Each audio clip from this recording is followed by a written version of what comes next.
The Spy Who Mapped the Forbidden Kingdom. The year was 1863, and the world was shrinking. The industrial clamor of the Victorian age had begun to strangle the mysteries of the globe, laying down iron rails across continents and stringing telegraph wires through the deepest jungles. Yet in the high, thin air of Central Asia, a vast pocket of silence remained. It was a silence that terrified the empires of men. To the north, the Russian bear was stirring, its paws stretching hungrily across the steppes, swallowing conates and dusty outposts with an appetite that seemed insatiable. To the south, the British lion, engorged on the riches of India, watched with a paranoid, unblinking eye. Between them lay the roof of the world, Tibet. It was not merely a country, it was a fortress of ice and theology, a blank space on the maps of the Royal Geographical Society that mocked the arrogance of the West. While Africa had its Nile and the Americas their Amazon, Tibet remained an enigma, its capital, Lhasa, a forbidden city where no white man could tread and live to tell the tale. This was the stage for the great game, a shadow war fought not with armies, but with spies, cartographers, and whispers in the dark. In the sweltering heat of Dehradun, at the headquarters of the Great Trigonometrical Survey of India, Captain Thomas Montgomery stared at a map that was more conjectured than fact.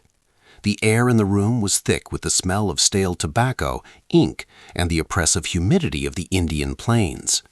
Montgomery, a man of sharp intellect and sharper features, ran a finger over the vast white emptiness north of the Himalayas. It was a torment to him. He knew the Russians were mapping their side, creeping closer to the passes that led into India. If the Tsar's armies could navigate the high plateaus, the jewel in the British crown was vulnerable. But the British face was too conspicuous, too clumsy for the high-altitude intrigue required to penetrate the borders of the Dalai Lama's domain. Every European who had tried to enter Lhasa in recent decades had been turned back, imprisoned, or executed. The xenophobia of the Tibetan authorities was absolute, a wall more impenetrable than the mountains themselves. Montgomery needed a new kind of weapon. He needed eyes that did not look like his own. He needed a mind capable of the scientific rigor of the West, but housed in a body that belonged to the East. He pushed away from the heavy oak table, the legs scraping against the floorboards, a sound that echoed the frustration in his mind.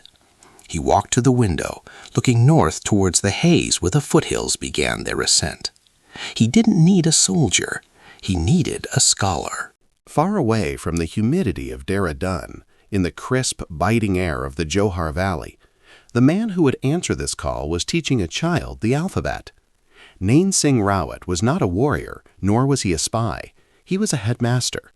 In the village of Milam, nestled in the high Himalayas, where the air was thin enough to make a lowlander gasp, Nain Singh lived a life of rhythmic simplicity. He was a Bodhiya, a man of the borderlands, his people historically the bridge between India and Tibet. They were traders, traversing the high passes with flocks of sheep laden with salt and borax, speaking the languages of both worlds. But Nain Singh had turned his back on trade for the pursuit of knowledge. He was a small man, physically unassuming, with a face weathered by the harsh ultraviolet light of the high altitude, etched with lines of deep thought and frequent smiles. His eyes, however, were his most arresting feature, dark, intelligent, and possessed of a burning curiosity that belied his humble station. The schoolhouse was a simple structure of stone and wood, smelling of pine resin and the butter tea that was the staple of the region. Outside, the wind howled, a constant companion in the Johar Valley. But inside, Nain Singh's voice was steady, a calming anchor for the children seated on the rough floor mats. He was teaching them not just to read, but to see. He spoke of the mountains not as obstacles, but as ancestors. He described the rivers not as water, but as the veins of the earth. He was a man in love with geography, though he had never heard the formal term. To him, the land was a text to be read, and he was a devoted student. But beneath the veneer of the village schoolmaster lay a dormant legacy. His father had been a bold traveler, and his cousin, Mani Singh, was restless. The blood of the Shaka people, who navigated the treacherous passes without fear, ran thick in his veins. He knew the stories of the lands beyond the snowy peaks, stories of golden roofs, of monks who could levitate, of vast lakes of turquoise water. These were not myths to him, they were the unseen neighborhood. His life might have continued in this quiet loop of teaching and contemplation had the empire not been desperate. The summons, when it came, was not a dramatic declaration of war, but a quietly delivered letter carried by a runner who had navigated the treacherous trails up from the plains. It was an invitation to Dehradun, to meet with the British, to discuss educational matters. Nain Singh, wiping the chalk dust from his hands, felt a strange frisson of anticipation. It was the feeling of a stone dislodged at the top of a slope, beginning a roll that would eventually become an avalanche. The journey down from Milam to Dehradun was a descent through climate zones, from the alpine tundra to the temperate forests, and finally to the sweltering subtropical plains. For Nain Singh, it was a journey into the belly of the beast. He had seen British officers before, of course, hunters, surveyors, administrators, but he had never been summoned into their inner sanctum. He arrived in Dehradun, his woolen robes heavy and stifling in the heat, a figure of curiosity to the bustling colonial town. When he was finally ushered into Captain Montgomery's office, the contrast was stark. The British officer, surrounded by brass instruments, theodolites, sextants, chronometers, represented the cold, hard edge of imperial science. Nain Singh, standing with his hands clasped, represented the ancient, organic knowledge of the Himalayas. Montgomery did not waste time. He had studied the reports on the Rawat family. He knew of their intelligence, their literacy, and their physical endurance. He looked at the man before him, unassuming, quiet, respectful, and saw exactly what he needed. "We have a problem, Mr. Rawat," Montgomery began, his Urdu accented but precise. "We have maps of the moon that are more accurate than our maps of the land north of your home."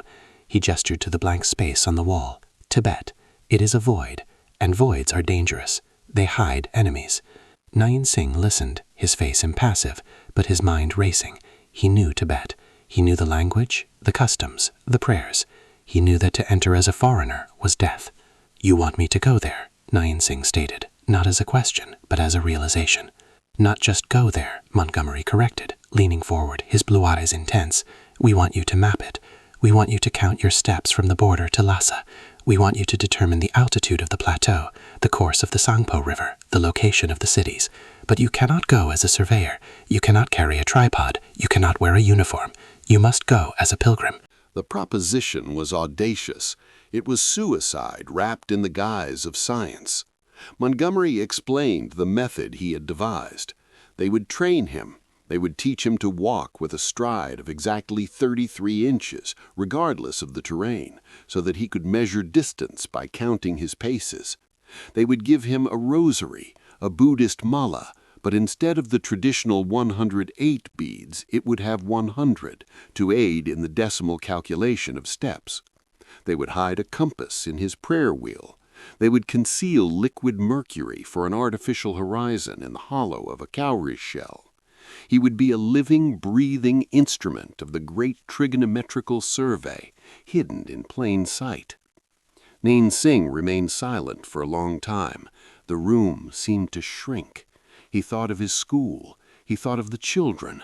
He thought of the quiet safety of Milam. Why would he trade that for the torture chambers of the Tibetan governors or the freezing death of the high passes? He looked at the map again. The blank space. It called to him. It was not just patriotism. His loyalty to the British was pragmatic, not emotional. It was not just money, though the payment would support his family for years. It was something deeper. It was the scholar's itch, the desire to know, the desire to fill the blank page. He realized that his whole life, his heritage, his intellect had been a preparation for this specific, impossible task. He was the only key that could unlock the door. "I am not a spy, Captain," Nain Singh said softly. "I am a teacher." Montgomery nodded, sensing the hesitation. "Precisely. And what greater lesson is there to teach the world than the truth of what lies hidden?" The words hung in the air. The truth.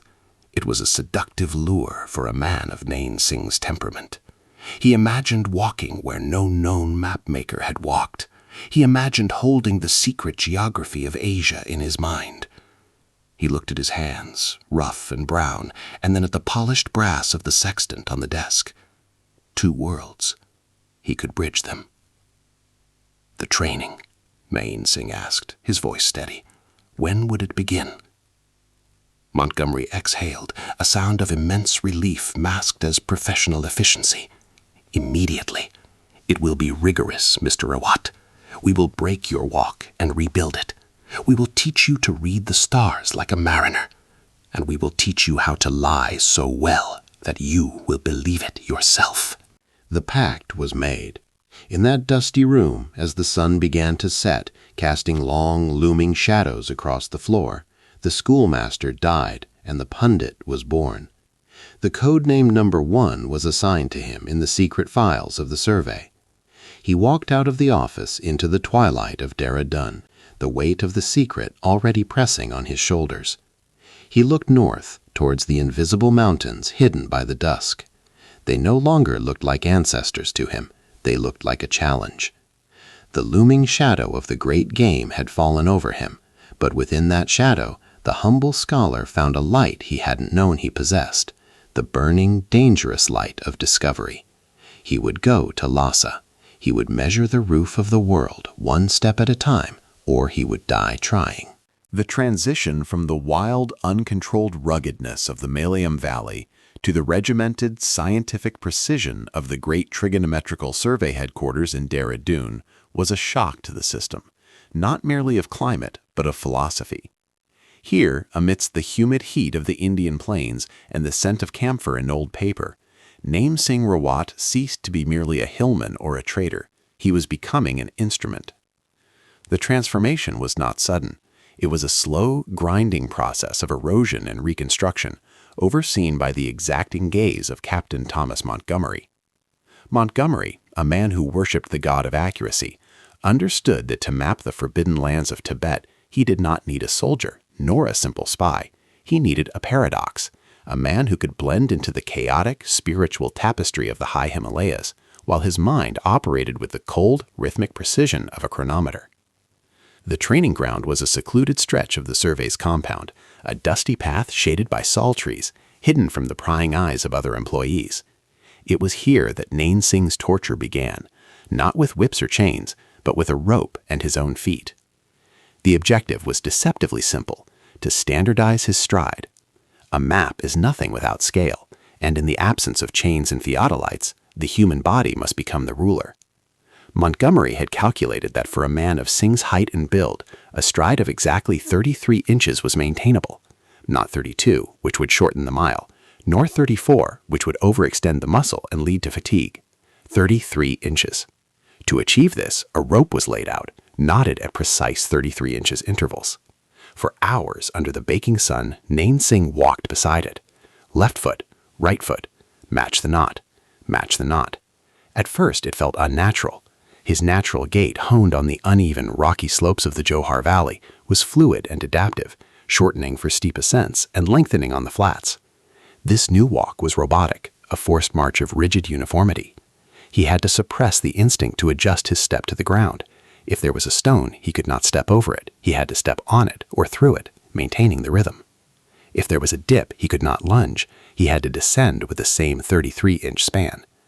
Day after day, he paced the compound, 1,000 steps up, 1,000 steps back. Montgomery would walk beside him, a metronome in hand, checking the cadence. "You are drifting, Nain," the captain would say, his voice calm but unyielding. "You shortened your stride on the turn. 100 steps like that and you lose a mile over the course of a week. And a lost mile in the Changtang could mean death, or a map that leads an army into a ravine." Nain Singh would wipe the sweat from his brow, grit his teeth, and begin again. The physical toll was immense. His calves burned with the unnatural tension of checking his momentum, of forcing consistency onto a body designed for variability. But slowly, the muscle memory took hold. The 33-inch stride moved from a conscious effort to a subconscious rhythm. He began to dream in paces. He would wake up in his quarters, counting the steps to the water basin. It became a heartbeat, a constant underlying thrum in his existence. 2,000 steps to the mile. It was a mantra more rigorous than any he had learned in the temples. Once the walk was mastered, the tools were introduced. This was where the genius of Montgomery's plan truly shone, blending the sacred with the clandestine. They moved from the parade ground to the workshop, a cluttered room smelling of sawdust, oil, and hot metal. Here, craftsmen who usually repaired theodolites were engaged in a stranger task. Montgomery presented Nain Singh with a mani choskor, a traditional Tibetan prayer wheel. To the untrained eye, it was a beautiful, pious object, a copper cylinder embossed with mantras, spinning on a wooden handle, a heavy lead weight attached by a chain to assist the momentum. A devout Buddhist would spin it clockwise to accumulate merit. But this was no ordinary wheel. Montgomery disassembled it, revealing the deception. "Look closely, Nain," he whispered, as if the walls themselves were listening. Inside the cylinder, beneath the scrolls of prayers, the wood had been hollowed out. Nestled within the cavity was a small, high-quality prismatic compass. It was balanced perfectly so that even as the wheel spun, the compass bowl could remain relatively stable when the spinning ceased, allowing Singh to take a bearing. The brilliance lay in the usage. A pilgrim stopping to rest, looking out over a valley, would naturally hold his prayer wheel. He could lift the lid slightly, ostensibly to check the prayers, but in reality to align the compass needle with a distant peak. "You must learn to read it instantly," Montgomery instructed. "You cannot stare. A glance, a spin, a prayer. The action must be fluid." They practiced for weeks. Nain Singh would sit on a crate, the wheel spinning in his hand, the low hum of the rotation vibrating up his arm. He would spot a tree in the distance, stop the wheel, catch the bearing, and resume the spin before Montgomery could finish a sentence. It required a sleight of hand, a magician's dexterity. He learned to use the lead weight to mask the settling of the needle, to use the bulk of his sleeve to hide the open lid. The wheel became an extension of his arm, the compass an extension of his eye. But a compass gives only direction. A map requires distance. This brought them to the Trengwa, the Buddhist rosary or mala. A traditional mala has 108 beads, representing the 108 earthly temptations that must be overcome. Montgomery, however, was not interested in temptations. He was interested in decimal systems. He handed Nain Singh a new mala. It looked ancient, the beads dark and polished by thumb riving, made of red coral and bodhi seeds. "Count them," Montgomery ordered. Nain Singh ran the beads through his fingers. 100, he said, looking up, puzzled. 8 are missing. "Exactly," the captain replied. 100 beads. Every time you complete 100 of your 33-inch paces, you will drop 1 bead. Not 108, 100. It simplifies the calculation. 2,000 steps make a mile. 20 beads make a mile. If you walk a full circuit of the mala, you have walked 5 miles. It removes the need for complex multiplication in the field when your mind is tired and the air is thin. It was a sacrilege of sorts, mutilating a holy object for the sake of cartography, but Nain Singh understood the necessity. He began to carry the mala everywhere. The training now combined the walk and the beads. He would walk the compound, counting internally 1, 2, 3, 99, 100, and distinctively, with a sharp click, drop a bead. Then the count would reset. 1, 2, 3. It required a bifurcation of the mind. One part of his brain was the pious monk, muttering Om Mani Padme Hum for the benefit of passers-by. The other part was the cold surveyor, counting integers, deaf to the spiritual meaning of the words his lips formed. The conflict was disorienting. Initially, he would lose count when he spoke the mantra, or he would stop chanting to focus on the numbers. "No," Montgomery would bark, "you must be the lama. If you stop chanting when you pass a traveler to count your steps, they will know. The chant must flow like water. The count must stand like stone." To perfect this schism of attention, Montgomery devised cruel tests. He would engage Nain Singh in conversation while he walked. He would ask him about his family, about the price of wool, about the weather. Nain Singh had to answer, maintain the conversation, maintain the chant, and maintain the count. If he arrived at the end of the path and his bead count did not match the actual distance, he had to start over. It was mental athletics of the highest order. He learned to stash the numbers in a secure corner of his mind, locking them away from the linguistic centers of his brain. He became a man of 2 silences, the silence of the monk's vow and the silence of the spy's secret. Then came the matter of altitude. To map the vertical world of the Himalayas, one needed to know the height of the passes. An aneroid barometer was too delicate and too obvious. Montgomery turned to physics. Water boils at lower temperatures as altitude increases. By measuring the boiling point, one could calculate the elevation. But a thermometer was a fragile glass rod, easily broken and impossible to explain to a Tibetan border guard. The solution was the pilgrim staff, a sturdy bamboo pole capped with iron. Montgomery showed Singh how the top of the staff could be unscrewed. Inside, cushioned in wool, slid a custom-made thermometer. It was a magnificent piece of glass-blowing, calibrated to show the boiling point with extreme precision. "You will boil your tea," Montgomery explained. "Every camp, every high pass where you stop for water, you will boil the water, insert the thermometer when no one is looking, and read the temperature. It will tell us how high you stand above the sea." The risk was palpable. Mercury was poison, glass was fragile. If the staff broke in a fight or a fall, the game was up. Nain Singh treated the staff with the reverence of a holy relic.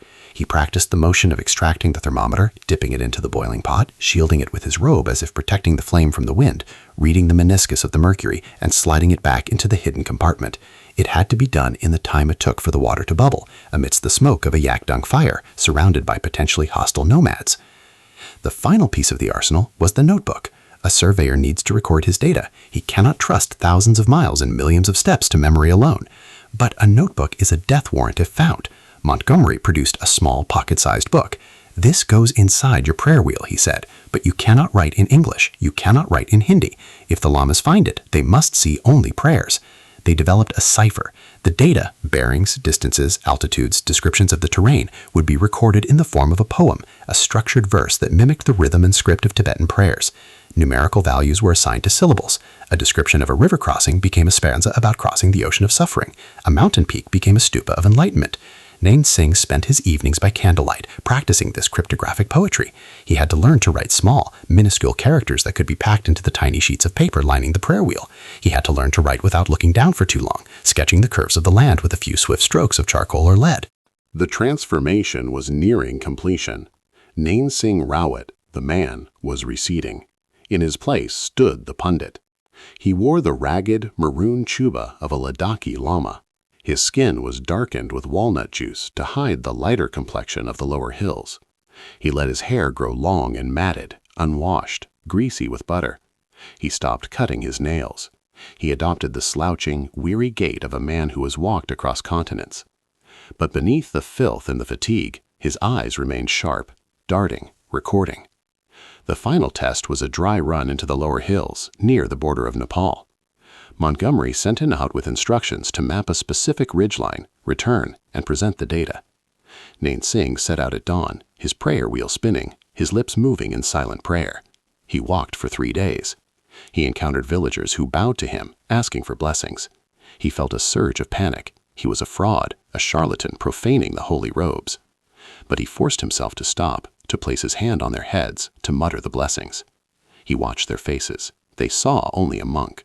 They did not feel the calloused thumb counting the bead. They did not see the compass needle settling north. They did not know that the man blessing them was calculating the slope of the rice terraces behind them. He slept in a cowshed, the smell of manure thick in the air. He boiled his water, checking the thermometer while pretending to stir the tea with a twig. He wrote his notes by the light of the moon, hiding the paper in his wheel at the sound of a dog barking. When he returned to Dehradun, exhausted and filthy, he marched into Montgomery's office. He did not salute. He simply placed the prayer wheel on the desk and sat down, a breach of protocol that Montgomery ignored. Nain Singh opened the wheel, extracted the scroll, and began to read. He recited the distances, the bearings of the peaks, the altitude of the ridge, the number of houses in the village, the flow of the stream.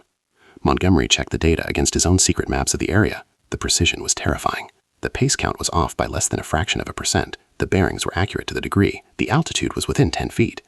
Montgomery looked up, a rare smile breaking his stern features. "You are ready, pundit," he said softly. "The man who left is gone. The man who sits here can walk to Lhasa and back, and the Dalai Lama himself would not know he was measured." Nain Singh looked at his hands, the grime under his nails, the mala wrapped around his wrist. He felt a heavy sadness, a weight in his chest. He had gained a superpower, the ability to see the world as raw data, to possess the land through measurement. But he had lost the innocence of the journey. He could never again just walk, he would always be measuring. He could never again just pray, he would always be counting. He nodded slowly, picking up his wheel. The spin began, a low whirring sound that would accompany him to the roof of the world. The disguise was perfect, the silence was absolute. The measurement had begun. The departure from Mussoorie was not merely a physical exit from a hill station. It was the severance of a tether to the known world. As the British cantonment faded into the mist behind him, Nain Singh Rawat felt the weight of the transition settling upon his shoulders, heavier than the physical load of his pack. The air, crisp and scented with pine and damp earth, began to thin as the elevation crept upward, a subtle thief stealing the breath from his lungs. He was no longer a schoolmaster. He was no longer a subject of the crown in the eyes of those he would meet. He was a shadow, a whisper of a man disguised in the coarse burgundy wool of a Buddhist lama. The transformation had been absolute, yet the internal metamorphosis was still agonizingly raw. The prayer wheel in his hand, a cylinder of copper and wood, felt alien, a heavy prop in a play where the stakes were life and death. Inside it, hidden beneath the rolls of sacred mantras, lay the compass, the instrument of his true devotion. His rosary, the mala draped over his wrist, was not for counting prayers to the bodhisattvas, but for counting paces, a rhythmic ticking clock of geometry and distance. Every movement had to be calculated, every instinct to act like a surveyor had to be suppressed and replaced with the serene, shuffling demeanor of a holy man. The path ahead was not a road, but a scar carved into the face of giants. The Himalayas rose before him, not as the picturesque backdrop of a colonial postcard, but as a formidable wall of rock and ice, indifferent to human ambition. The first few days were a blur of ascending slopes and descending into shadowed valleys, the vegetation shifting from the lush temperate forests of oak and rhododendron to the scrubby, desperate flora of the alpine zone.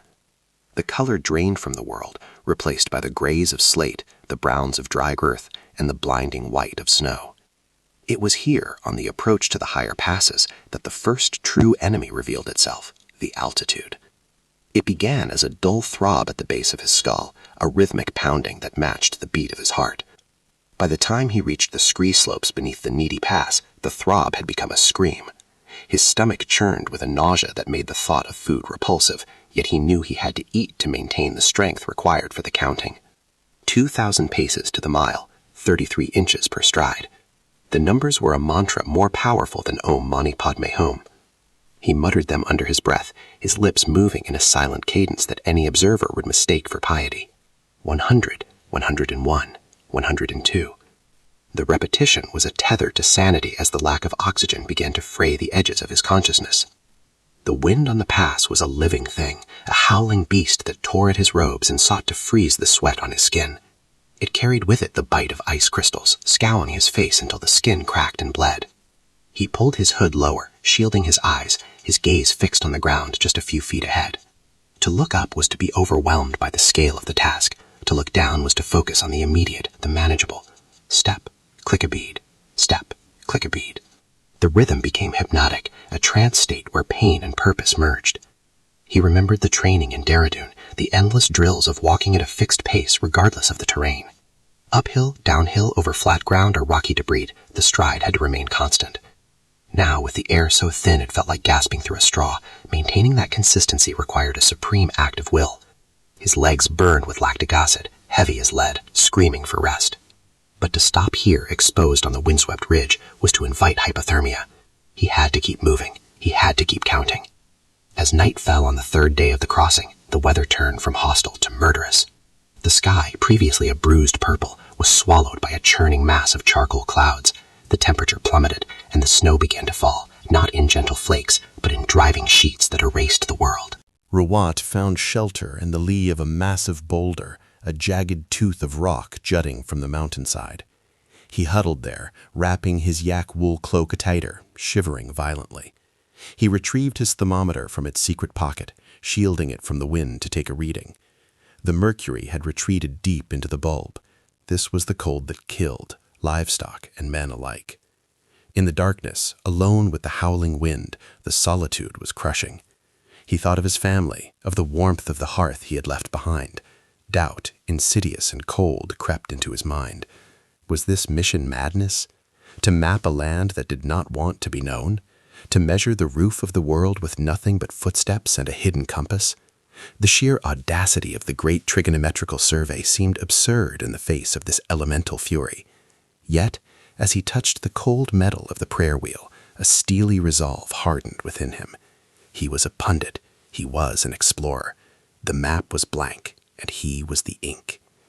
Morning brought a deceptive calm. The storm had passed, leaving behind a world sculpted in pristine, blinding white.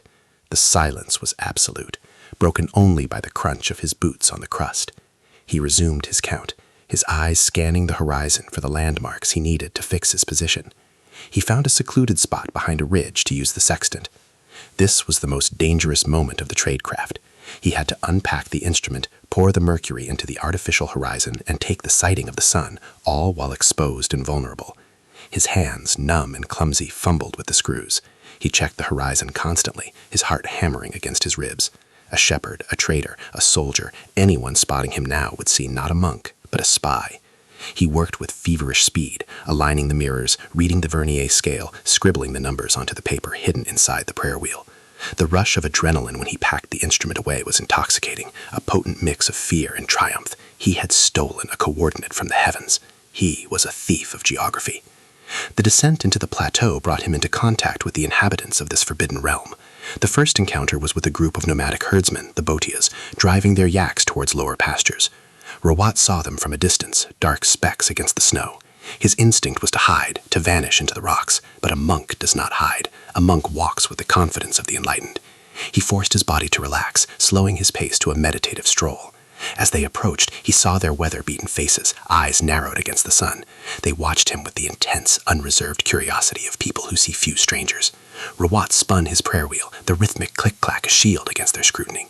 "Tashi Dalek," he greeted them, his voice raspy. He used the dialect he had practiced for months, flattening the vowels, adopting the cadence of the region. The herdsmen paused, leaning on their staves. One of them, an elder with a face like crumpled leather, stepped forward. He asked where the holy man was bound. Rawat's mind raced. One slip, one wrong word, one accent out of place, and the illusion would shatter. He spoke of a pilgrimage to Lhasa, of vows taken and shrines to be visited. He kept his answers vague, steeped in religious metaphor. The elder studied him for a moment that stretched into an eternity. Then, slowly, the man bowed. He reached into his bag and offered a handful of dried yak cheese. It was an offering to a holy man. Rawat accepted it with a nod of benediction, his heart pounding so hard he feared it would be audible through his robes. He had passed the first test. But the true test lay ahead. The Chinese border patrols were legendary for their ruthlessness. They were the gatekeepers of the forbidden land, charged with keeping the fringe-eyed foreigners out. Rawat encountered them near a river crossing, a strategic choke point, where the path narrowed between a precipice and the raging torrent. There were 3 of them, soldiers in padded coats, armed with matchlocks and swords. They blocked the path, their demeanor aggressive. Rawat did not stop. He continued his slow, shuffling approach, the prayer wheel spinning. When the leader barked a command to halt, Rawat looked up slowly, feigning a dreamy detachment. The soldiers shouted questions. "Who are you? Where are your papers? What is your business?" Rawat played the part of the simple, devout mendicant. He fumbled in his robes, not for a weapon, but for his wooden tea-bowl. He held it out, a universal gesture of need and peace. He ignored the questions about papers, instead chanting a blessing for the soldiers' long life and prosperity. He offered to read their fortune, to pray for their ancestors. The soldiers, superstitious and bored, hesitated. The aggression seeped out of the encounter, replaced by a wary amusement. They mocked his tattered appearance, poked at his prayer wheel with the muzzle of a gun. A moment where Rawat stopped breathing, praying the latch would hold and the compass would remain hidden. It held. The leader waved him through with a dismissive gesture, spitting on the ground. Rawat shuffled past them, his back prickling with the anticipation of a shot or a shout. He did not speed up. He kept the rhythm. Click, step, click, step. Only when he was miles away, hidden by the curvature of the earth, did he allow himself to exhale. The relief was physical, a weakening of the knees that forced him to sit. He was inside. He had crossed the threshold. The dragon's maw had opened, and he had walked right in. But looking out over the vast brown expanse of the Tibetan plateau stretching endlessly to the horizon, he realized the journey had only just begun. The wind on the Changtang did not simply blow, it scoured. It was a relentless, invisible tide that stripped the moisture from the skin and the heat from the marrow. Nain Singh Rawat, known to his masters in the Great Trigonometrical Survey simply as the Pundit, and to the few souls he passed on this desolate road as a humble Ladakhi pilgrim, leaned his weight against the gale. His head was bowed, his eyes narrowed to slits against the flying grit. Under his breath he chanted the sacred mantra, Om Mani Padme Hum, a rhythmic murmur that fell in time with his footsteps. To any observer, he was a man lost in devotion. In truth, he was a man locked in calculation. 1, 2, 3, 4. With every 2,000 paces, his thumb automatically shifted a bead on his rosary. Unlike the standard rosaries of 108 beads used by the devout for prayer cycles, Rawat's rosary had been modified to hold only 100. It was a tool of mathematics disguised as an instrument of faith, a silent abacus recording the vast, terrifying distances of the Forbidden Land. Every bead dropped was a mile measured, every mile a secret stolen from the jealously guarded map of Tibet. The landscape around him was a testament to geological violence and eternal silence. It was a world of browns and grays, of rocky scree that shifted underfoot, and vast salt-crusted lakes that mirrored the steel-gray sky. There were no trees here, no softness. The air was thin, starving the lungs, and making the heart hammer against the ribs like a trapped bird. Rawat paused, feigning a moment of rest to catch his breath, but his mind remained sharp, alert. He slipped a hand inside his heavy sheepskin chuba, his fingers brushing the cold brass of the prismatic compass concealed within his prayer wheel. He checked his bearing, noting the prominent peak to the northwest. He committed the angle to memory, to be transcribed later into the tiny scrolls of paper hidden inside the wheel itself. The paranoia was a constant companion, heavier than the pack on his back. Here, deep in the interior, far beyond the borderlands where the British influence was a distant memory, every stranger was a potential threat, every question a trap. The isolation was profound. Days would bleed into one another with nothing but the rhythm of walking and the howling wind. The loneliness was not merely the absence of company, it was an active presence, a weight that pressed down on the psyche. He missed the sounds of the bazaar, the laughter of his family, the simple ease of speaking the truth. Here, every word he spoke was a lie, every interaction a performance. He was an actor on a stage spanning thousands of miles, with his life as the wager. As the sun began to dip, painting the jagged horizon in bruised shades of purple and gold, a silhouette broke the monotony of the plateau. A monastery perched like a vulture's nest on a crag of rock overlooked the valley. It was a fortress of faith, whitewashed walls stark against the darkening stone. Rawat felt a knot of anxiety tighten in his stomach. Monasteries meant shelter, yes, but they also meant scrutiny. The lamas were the gatekeepers of this land, their authority absolute, their suspicion of outsiders ingrained by centuries of isolation. He had no choice, however. The temperature was plummeting, and to sleep in the open tonight with the smell of snow in the air was to invite death. He adjusted his pack, assumed the stooped posture of a weary pilgrim, and began the ascent. The path to the monastery was steep, lined with prayer flags that snapped violently in the wind, sending their silent prayers to the heavens. As he reached the heavy wooden gates, the smell of burning juniper and rancid yak butter assaulted his senses, the scent of Tibet. A guard, a burly monk with a face weathered like old leather, barred his way. The monk's eyes scanned Rawat, lingering on his boots, his pack, his face. "Who approaches?" the monk grunted, his hand resting on the hilt of a short sword tucked into his sash. "A humble pilgrim, seeking the blessing of the path and shelter from the night," Rawat replied, his voice raspy, his dialect carefully modulated to mimic the rough speech of the borderlands. "I traveled to Lhasa to prostrate myself before the Joa Rinpoche." The guard spat on the ground. "Many claim to be pilgrims. Some are thieves, some are worse." He stepped closer, invading Rawat's personal space, sniffing him like a dog. "You smell of the south." Rawat's heart rate spiked, but his face remained a mask of dull piety. "I have walked long from Ladakh, Cujo. The dust of many lands clings to me." The guard stared at him for a long, agonizing moment, then grunted and stepped aside. "The guest house is in the lower courtyard. Do not wander. The abbot is in dotation." Rawat bowed low, mumbling thanks, and hurried inside. The courtyard was a hive of activity even at this hour. Novice monks scurried with buckets of water, and the low drone of chanting drifted from the main assembly hall. Rawat found a corner in the dimly lit guest quarters, a cavernous room smelling of unwashed bodies and smoke.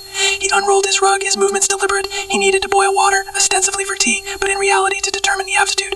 Water boiled at lower temperatures and higher altitudes. By measuring the boiling point with his hidden thermometer, he could calculate the elevation of this location. He set up his small pot over a dung fire, shielding the action with his body. As he waited for the water to heat, a shadow fell over him. He looked up to see a tall, imposing figure in high-ranking robes. It was not the abbot, but a senior Jimgumpa Lama, his expression severe and his eyes sharp and intelligent. This was the danger Rawat feared most, an educated interrogator. "You travel alone," the Lama stated, not asking. It was an accusation. "The path to enlightenment is often solitary, Rinpoche," Rawat answered, keeping his head lowered. "And yet you carry a heavy burden for a solitary walker." The Lama pointed a long finger in Rawat's back. "What goods do you trade?" "I am no trainer, Rinpoche. I carry only my meter supplies and offerings for the Loinshites." The Lama crouched down, his robes rustling softly. The noise of the guest house seemed to fade, leaving them in a buckle of tension. "We have heard whispers," the Lama said softly, his voice like dry leaves. "Whispers of foreigners, men with machines who measure the earth, men who wish to steal her land." Rawat's blood ran cold. He knew the British had sent others, and not all had been as careful. "I know nothing of foreigners, Rinpoche. In my village we know only the goats and the barley." The Lama watched him, his gaze drilling into Rawat's skull. He reached up and touched the prayer wheel lying by Rawat's knee. A fine wheel, old. "It was my father's," Rawat lied smoothly. May his rebirth be auspicious. The lama spun the wheel. The heavy brass weight inside, the compass, shifted. The lama frowned slightly at the unusual balance. Rawat stopped breathing. If he opened it, if he saw the magnetized needle, the game was over. Execution would be swift. Spies were often sewn into wet yak skins and left in the sun to be crushed as the hide shrank. "It feels heavy," the lama murmured. "It is heavy with my sins and the sins of my ancestors," Rawat said, his voice trembling with a feigned emotional outburst. "I spin it to cleanse us all." The lama paused, his hand still on the wheel. Then, slowly, he withdrew. The explanation, rooted in superstition and piety, had worked. "Pray well, pilgrim," the lama said, standing up. "The night is cold, but the hells are colder." When the lama left, Rawat nearly collapsed. His hands shook so badly he almost spilled his boiling water. He took the temperature quickly, 185 degrees Fahrenheit. He memorized the number. He would record it later. He could not stay here. The suspicion was too thick. At first light, he would leave. The next morning, the weather turned. The sky, previously a bruise of purple, was now a sheet of white iron. The wind had ceased its howling, replaced by an eerie silence. Rawat left the monastery before dawn, slipping away like a ghost. He pushed hard, wanting to put miles between himself and the sharp-eyed lama. But the Changtang had other plans.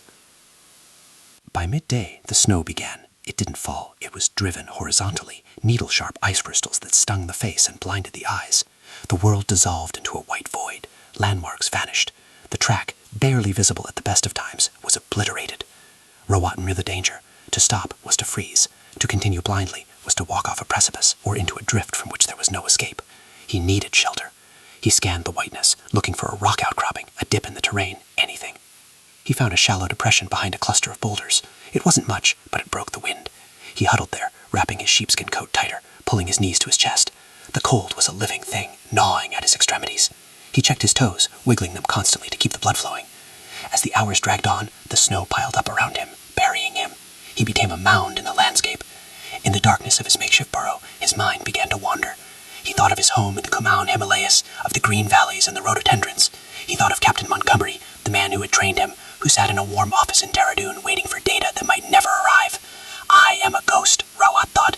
"I am a ghost measuring the void." He fought the urge to sleep. Sleep was the cousin of death. He forced himself to recite the data he had collected. Latitudes, longitudes, boiling points. He recited them like mantras, keeping my mind active, tethering it off to the living world through the logic of numbers. The storm raged for 2 days. When it finally broke, Rawat emerged from the snow like a corpse rising from the grave. He was stiff, weak, his lips cracked and bleeding, his eyes red-rimmed, but he was alive. The landscape had been transformed. It was a pristine, blinding white ocean. The beauty of it was staggering, almost mocking in its purity. He checked his instruments. Miraculously, they were dry. He took a bearing on the sun, calculating his position. He had survived. But the trial was not over. As he descended into a lower valley, seeking a path where the snow might be less deep, he saw them. 3 riders. Kampas, the bandits of the high plateau. They were wild men, their hair matted and woven with red thread, wearing rough skins and carrying long matchlock muskets slung across their backs. They spotted him immediately. There was nowhere to hide. They spurred their ponies, closing the distance with terrifying speed, yipping like wolves. Rawat stood his ground. To run was to trigger the predator's instinct. He composed his face, drawing on every ounce of resolve he possessed. He was not a surveyor now. He was a holy man, a mad lama of the wilderness. He began to chant loudly, shouting the scriptures to the empty sky, spinning his prayer wheel frantically. The riders circled him, their horses kicking up plumes of snow. One of them, a man with a scar running through his empty eye socket, leveled his musket at Rawat's chest. "Give us your gold, priest," the bandit shouted. "Gold," Rawat left, a high, manic sound that wasn't entirely feigned. "I have gold. I have the gold of the Dharma. I have the jewels of wisdom." He reached into his robe. The bandits tensed, fingers on triggers. Rawat pulled out a handful of dried samba, barley flour. He threw it into the air as an offering to the local spirits. "Take it, eat, feed the demons." The bandits looked at each other. You were superstitious men. To kill a crazy monk was bad karma. It could bring curses upon their clan for 7 generations. A sane traveler with money would beg or fight. A madman throwing flour was touched by the spirits. "He has nothing," the scarred man sped. "Just lice and madness." "Check his back," another suggested. "Touch a holy man's burden and your hand will rot." Rawat shrieked, advancing on the horse. The horse shied away, sensing the man's intensity.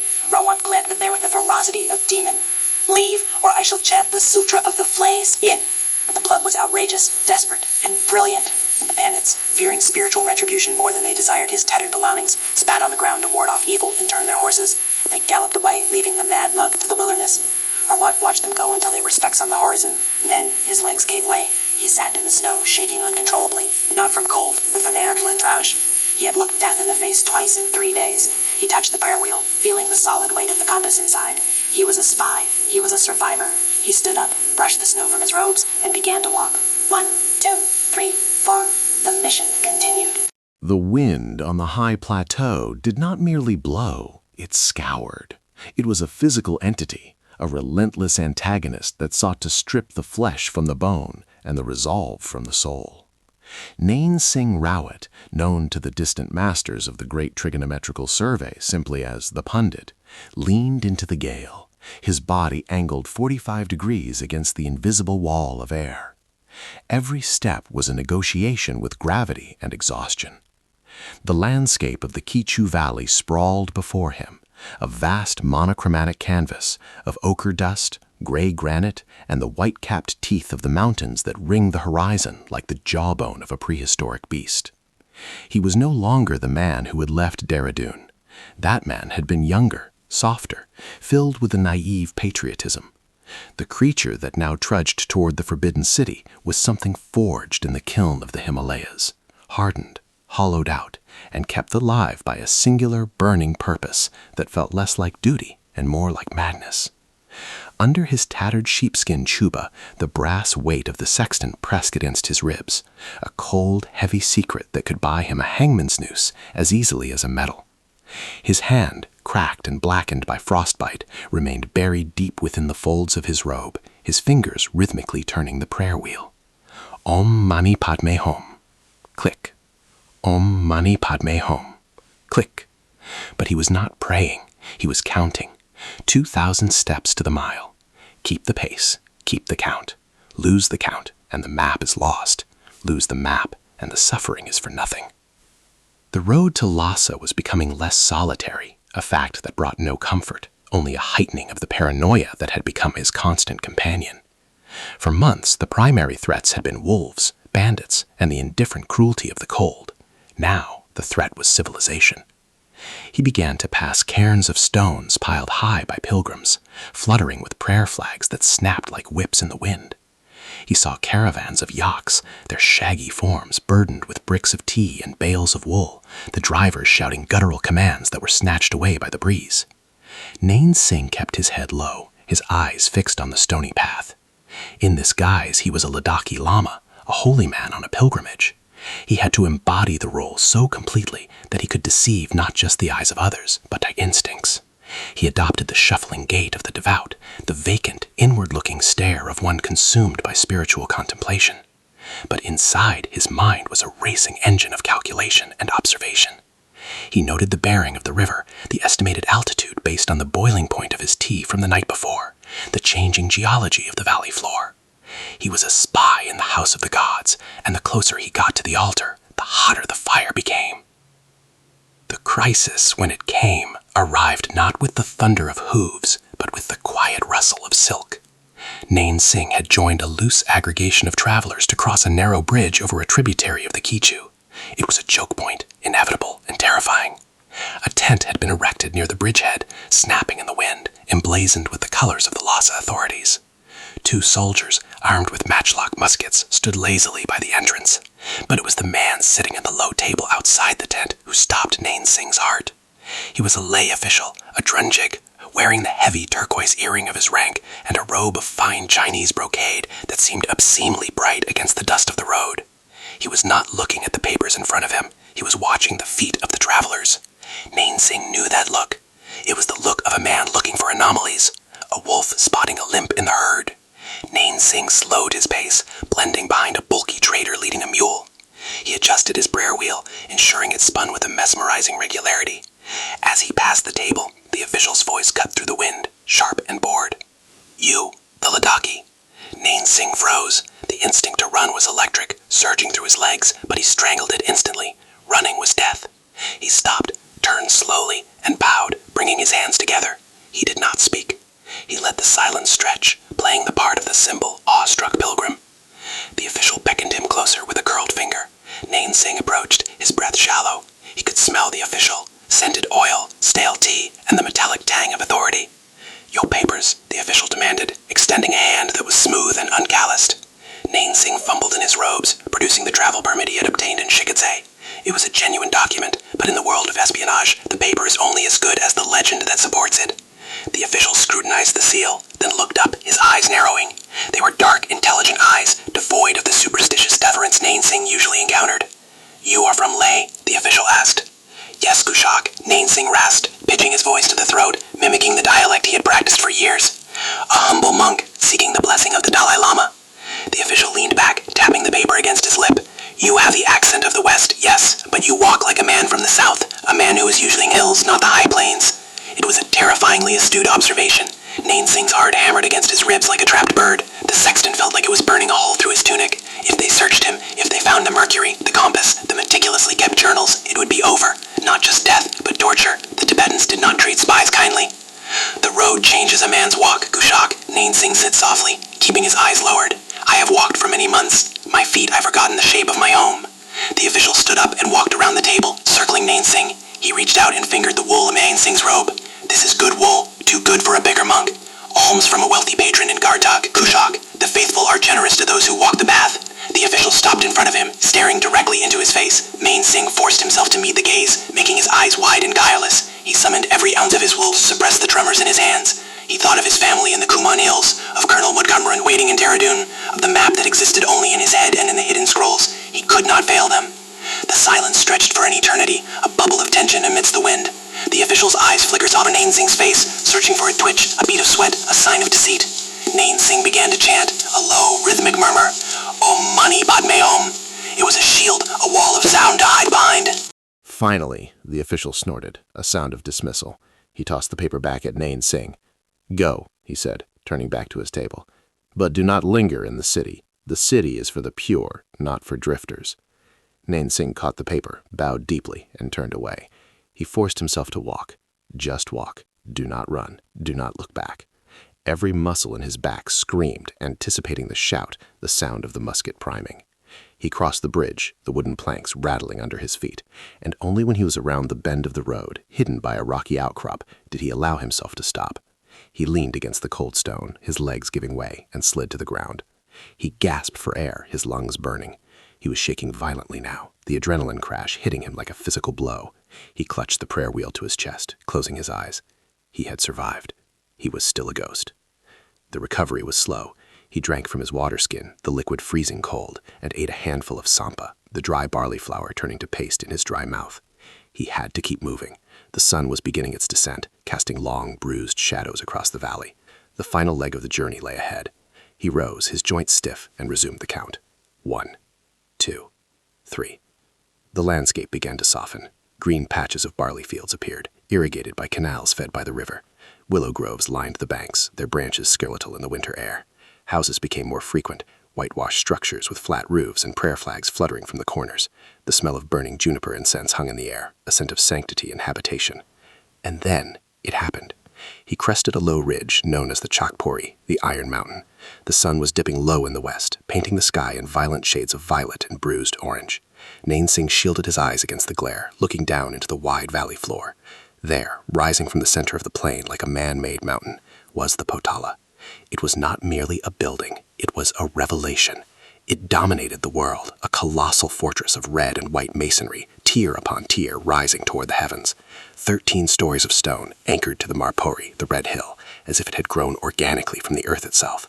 But it was the roof that stole the breath from his lungs. The golden canopies of the tombs and shrines caught the last rays of the dying sun and ignited. They blazed with a fierce supernatural light, a beacon of gold burning against the darkening mountains. It was a sight that had called to him for years, a mythical destination that had consumed his life. Nain Singh stood motionless, the prayer wheel hung limp in his hand.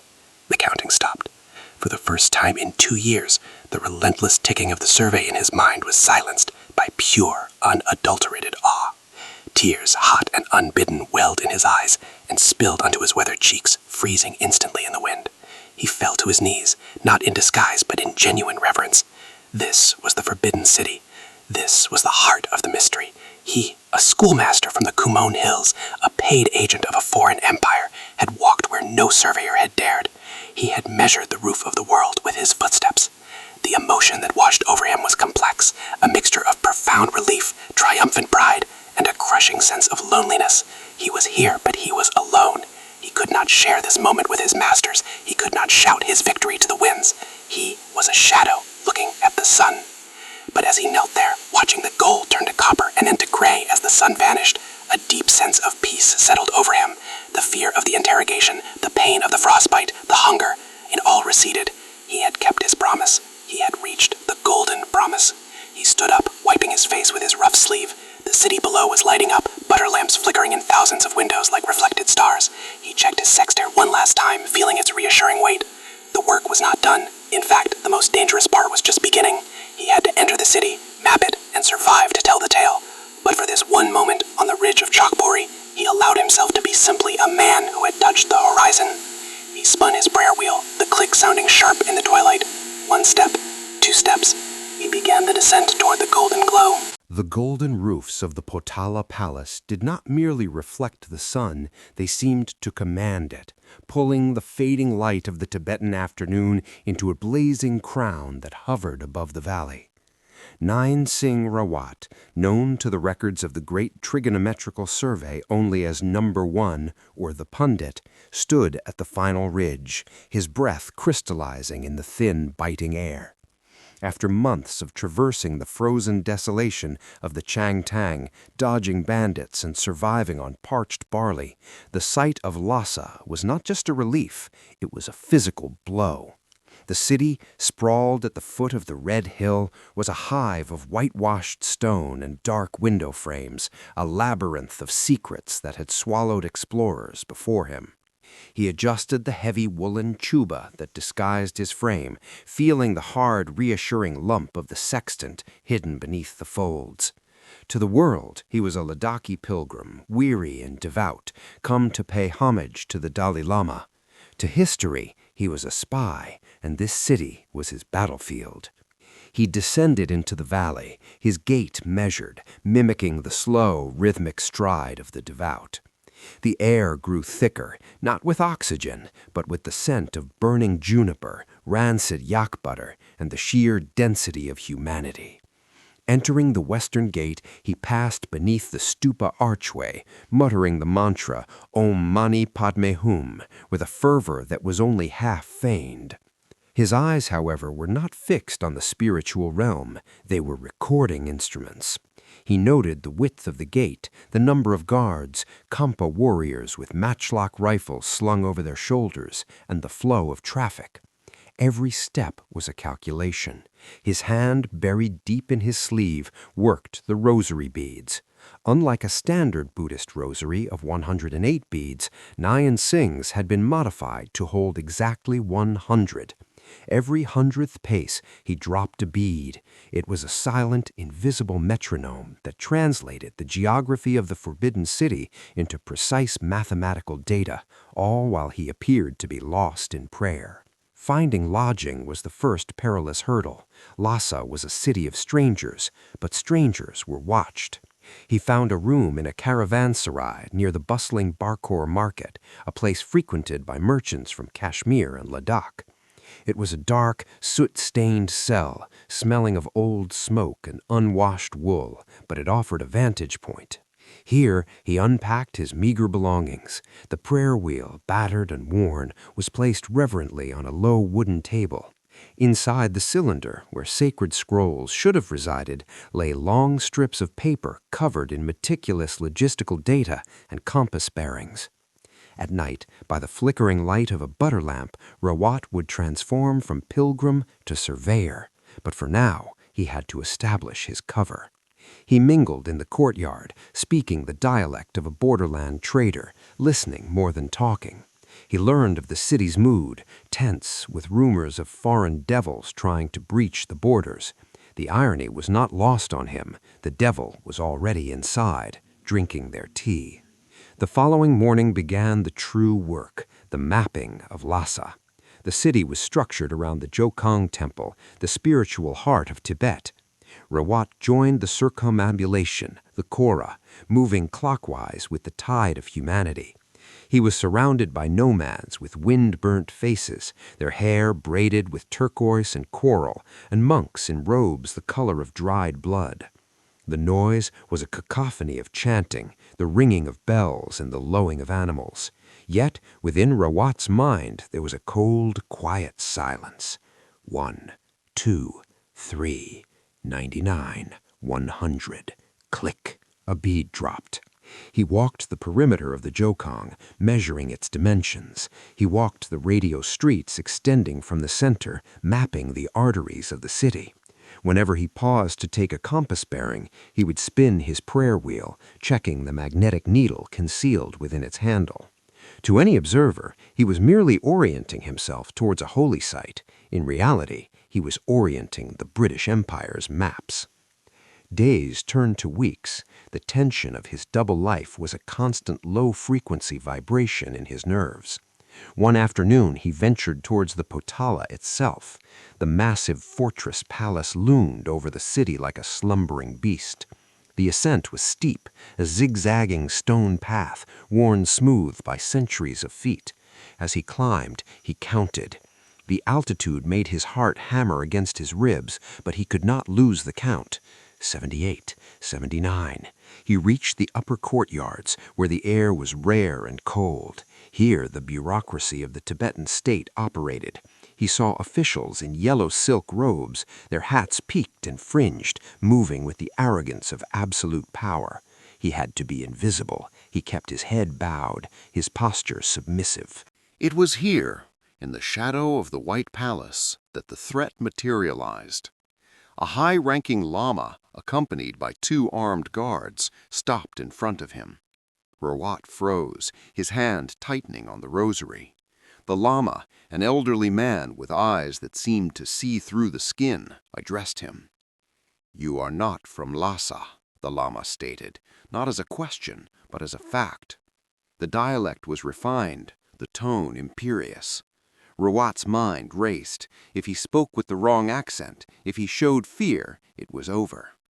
He bowed low, adopting the rustic, humble dialect of a Ladakhi trader he had practiced for years.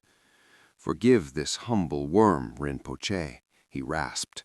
"I am but a pilgrim from the far west, come to see the jewel of the world before I die." He kept his eyes on the stones. The silence that followed stretched into an eternity. He could hear the wind whistling through the prayer flags. Finally, the lama grunted. "The West is wild. See that you leave its wildness there.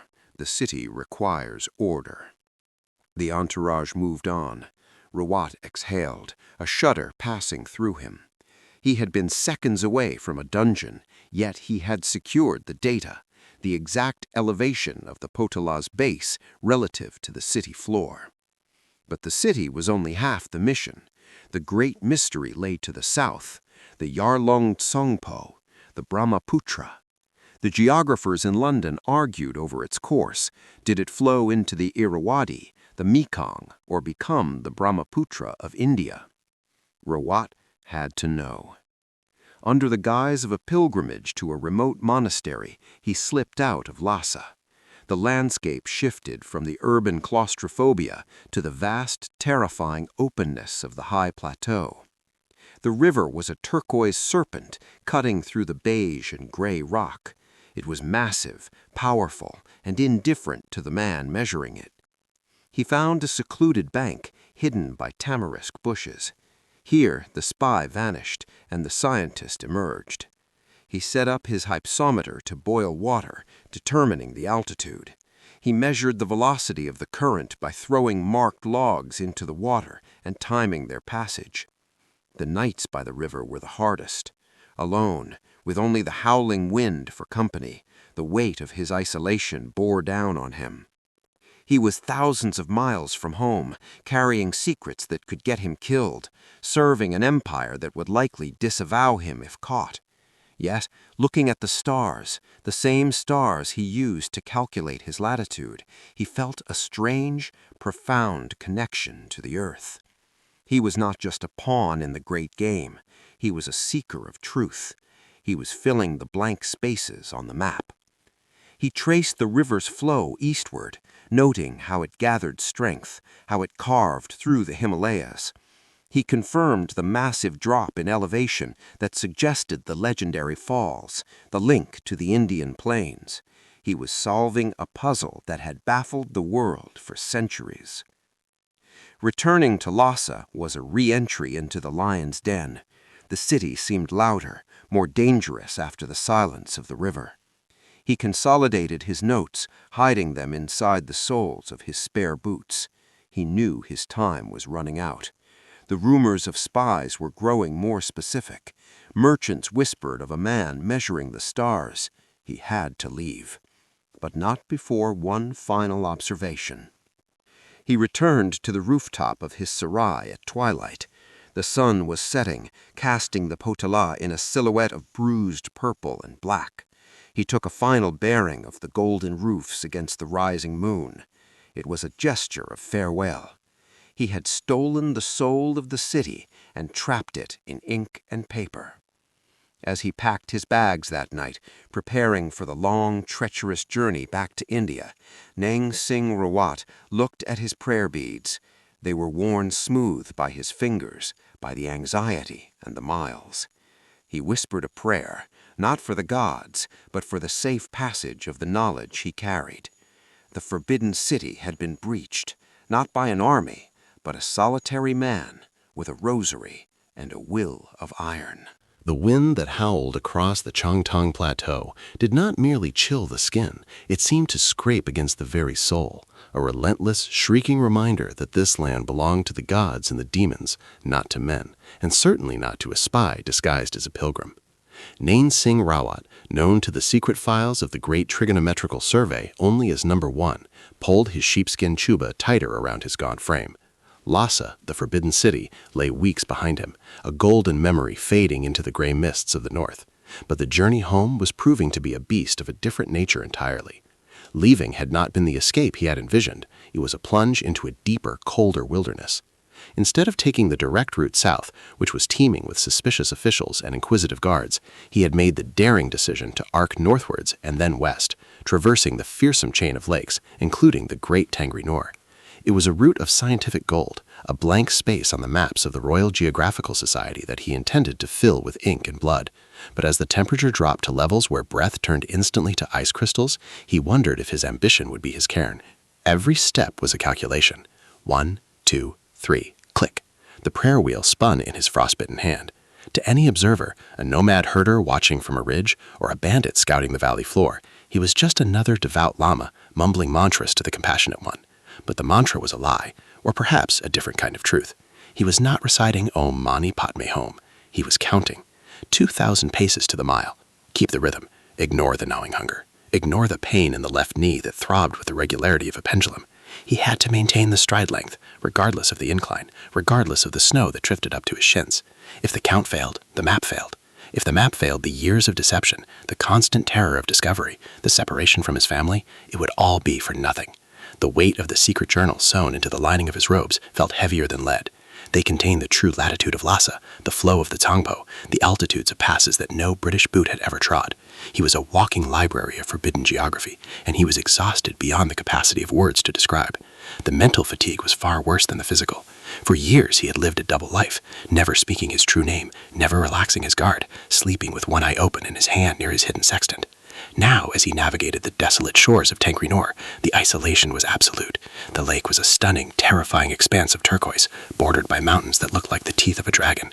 At night, while his companions slept, huddled together for warmth against the yak dung fire, Rawat would perform his second ritual. He would wait until the camp was silent, until the only sound was the wind snapping the canvas of the tent. Then he would slip away into the darkness, retrieving the mercury from his begging bowl, a clever hiding place, and setting up the horizon. The stars were his only true friends here, the cold, distant lights that told him where they were on the surface of the earth. Reading the sextant with shivering hands, noting the altitude of the stars, calculating the time by the occultation of Jupiter's moons, this was the work of a scientist performed in the guise of a mystic. One night, near the western edge of the lake, the mercury froze. He had to warp the pole against his own skin, grating his teeth as the metal burned in with cold, just to get a reading.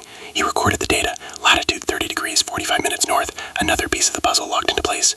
The journey westward dragged on, a blur of white passes and brown valleys. Food rations dwindled. The tampo, barley flour, grew stale and weevil-ridden. The tea bricks ran low. They encountered bands of Kampa-nomads, fierce warriors with red tassels in their hair and muskets slung across their backs. Each encounter was a dance of death. Rawat would project the aura of a holy man, blessing their children, spinning his wheel, while his heart hammered against his ribs like a trapped bird. Would they ask for papers? Would they notice the strange weight of his prayer wheel? Would they see the European compass hidden in the amulet around his neck? Fortune, it seemed, favored the bold, or perhaps the persistent. They passed through the dragnet time and again, protected by the very disguise that imprisoned him. But as they turned south, facing the great wall of the Himalayas that separated the plateau from the Indian subcontinent, the physical toll became undeniable.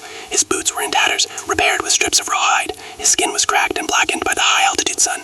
He looked 20 years older than the man who had left Dehradun. The final pass was not the highest, but it was the hardest. A blizzard struck as they ascended, a whiteout that erased the world. For 6 hours they marched in a void, unable to see more than a few feet ahead. Rawat's mind began to wander. He saw hallucinations, British officers drinking tea in a garden, his wife waiting by the door, the face of Captain Montgomery urging him on. Just one more mile, pundit, just one more observation. He stumbled, falling to his knees in the snow. The cold was a seductress, whispering to him to close his eyes, to sleep, to let the map remain unfinished. But the discipline of the survey, the rigid training of the great game, held him upright. He forced himself to stand. He forced himself to count. 1, 2, 3. And then the wind shifted. The white curtain parted. Below him, the jagged rocks gave way to scrub, then to pine, then to the deep, vibrant green of the rhododendron forests.